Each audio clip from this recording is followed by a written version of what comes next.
অসম্মান করে অকালে আমাদের ছেড়ে চলে গেলি বড় খোকা। আমি তো কেন কোনো অপরাধ করিনি, কেন কেন তোর জীবন দিয়ে অকালে নিয়ে গেল বড় খোকা। বড় অনন্ত শুধু তোর এই মৃত্যু দিনটার জন্য নয়, আমার এই অকাল পৃথিবীর নয়, প্রতি মুহূর্তে তোর জন্য টুকরে টুকরে কাঁদি। তোকে আমার বুকে ফিরে যেতে চাই।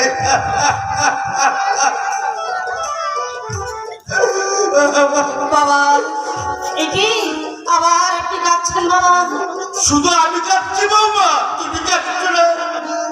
আমি না মানে অনন্তের ছবি তো মারা দিয়ে এতক্ষণ তুমি তো কান্নাই ভেঙে পড়েছিলে বৌমা। বাবা না মানে জানি জানি বৌমা, আমি সবই জানি।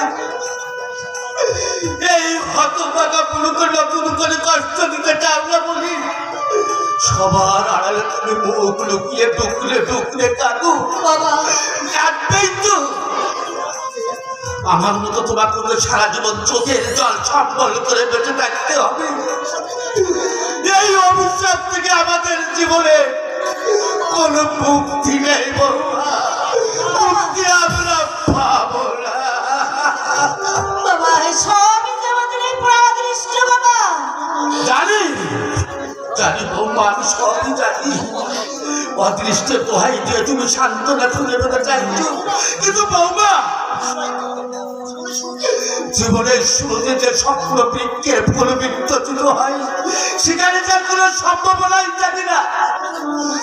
জীবনের দীর্ঘ পথ তোমাকে এখন অতিক্রম করতে হবে। আর সেই দুশ্চিন্তায় জমায় আমার সেই সন্তানের কথা মনে করিয়ে দেয়। ওরে মা, মেয়েদের কাছে স্বামীর চেয়ে বড় অবলম্বন যে আর কিছুই নেই রে মা, বাবা কিছুই নেই। বাবা আপনি বৃথায় চিন্তা করছেন বাবা, আপনি বৃথায় চিন্তা করছেন। আপনার আশীর্বাদ যখন আমার মাথায় আছে আমি সব দুঃখকে জয় করে নিতে পারবো। আপনি শুধু আমাকে আশীর্বাদ করবেন বাবা। পারবি পারবি মা, হ্যাঁ তোকে যে পারতেই হবে। তুই যে আমার মা, বাবা জগদ্ধাত্রী মা।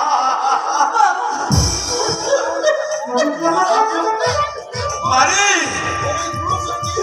তোর এই পুরো ছেলেকে ছেড়ে তুই যেন কোনোদিন চলে যাচ্ছে মা।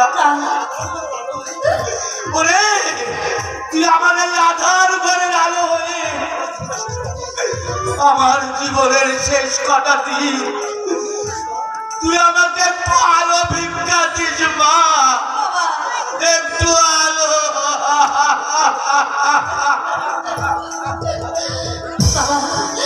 বাবা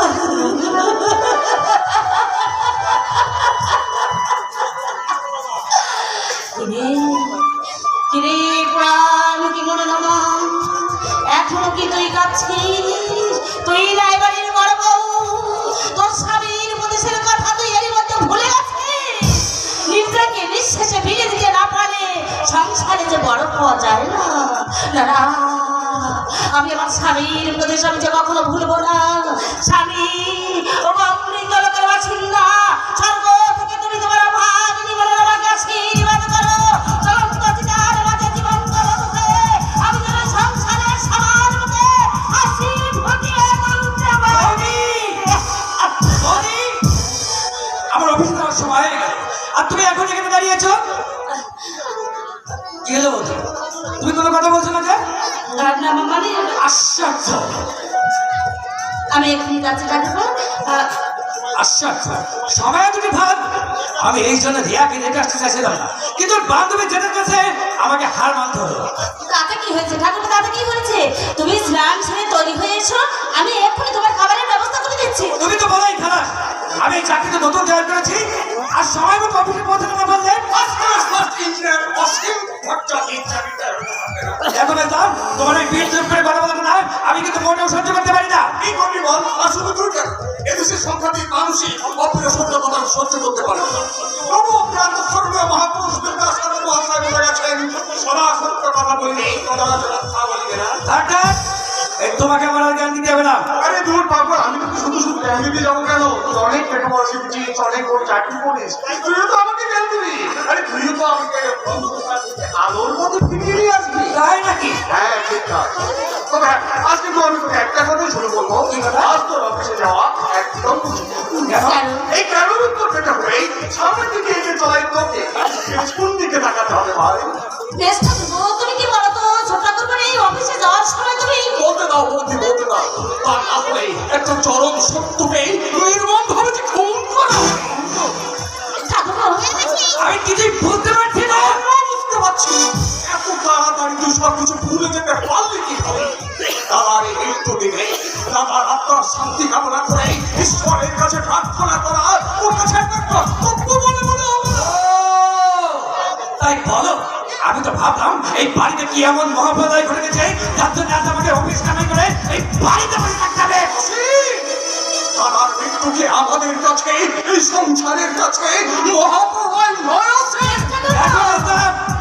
ওইসব নিয়ে ভাববার মতো সময় আমার হাতে নেই। তবে হ্যাঁ, তুমি যখন সামান্য শ্রমিকের কাজ করো, তোমার হাতে আছে অপরন্ত সময়, সেই সময় থেকে তুমি সময় ব্যয় করতে পারো, কিন্তু আমি অসীম নই। ছোট ঠাকুরপো আর তোমাকেও বলে বলি, কি যে মানুষটা মারা গেছে তাকে নিয়ে ঘটা করে শোক পালন করার কিন্তু কোনো মানেই হয় না। কেন কেন চুপ করবো? আমিও তো বাড়ির একজন নাকি, এই বাড়িতে কোনো কিছু করতে হলে এই আমার একটা নির্দিষ্ট মতামতের প্রয়োজন আছে। এই কি আর ভুল মেলতা কথাটা মনে রাখবে। ছোট ঠাকুরপো ছোট ঠাকুরপো বেশ ঠাকুরপো আমি ঘুরে একটা কথা বলে রাখ, দাদার স্নেহ ভালোবাসার কথা তুই ভুলে গেলেও আমি কোনোদিন ভুলবো না। দাদার স্নেহ স্মৃতি আমার এই মনের মনে কোথায় মঙ্গল দ্বীপ হয়ে চিরদিন উজ্জ্বল হয়ে থাকে। বেশ ঠাকুরপো ছোট ঠাকুরপোর সঙ্গে তুমি কেন তর্ক করতে গেলে ভাই? ওরে শ্রদ্ধা হচ্ছে অন্তরের ব্যাপার, তাকে এইভাবে তুমি ভুল হয়ে গেছে বৌদি, আমার মস্ত বড় ভুল হয়ে গেছে। চাকরি পাওয়ার সঙ্গে সঙ্গে বড় লোকের মেয়েকে বিয়ে করে রাতারাতি অসুখের চরিত্রের যে এতখানি অধঃপতন হবে এটা আমি ভাবতেই পারি। বেশ ঠাকুরপো আচ্ছা বৌদি, হ্যাঁ আমি চক্কলে শ্রমিকের কাজ করি বলে অসীমের মতো তুমিও আমাকে ঘৃণা করো তাই? না কি বলছো ঠাকুরপো, তুমি কি বলছো? এ কথা মনে ভাবাও যে পাপ। আমি তো জানি তোমার দাদার মৃত্যুর সময় তোমার রোজগারে এই সংসারটা চলছে। শুধু কি তাই, তোমার রোজগার না থাকলে ছোট ঠাকুরের লেখাপড়া মাঝপথে বন্ধ হয়ে যেত। অথচ আমার পরিচয় আমি সামান্য একটা চক্কলে ছাত্রী। আর এই পরিচয়ে আমার জীবনের সমস্ত রঙ মুছে দিয়েছে বৌদি। যতদিন যাচ্ছে তত এই সংসার যেন আমাকে মনে করিয়ে দিচ্ছে এই সংসার আমার স্থান কোথায়। বেশ ঠাকুরপো ছোট ঠাকুরের কথায় তুমি কিছু মনে করো না ভাই। ও তো বরাবরই একটু জানি বৌদি জানি, তার সঙ্গে এটাও জানি যে সংসার কি কঠিন জায়গা, তার উপরে ভয়ঙ্কর লোক যখন মাথা চাড়া দিয়ে ওঠে তখন সংসার আর সংসার থাকে না, হয়ে ওঠে কসাইখানা।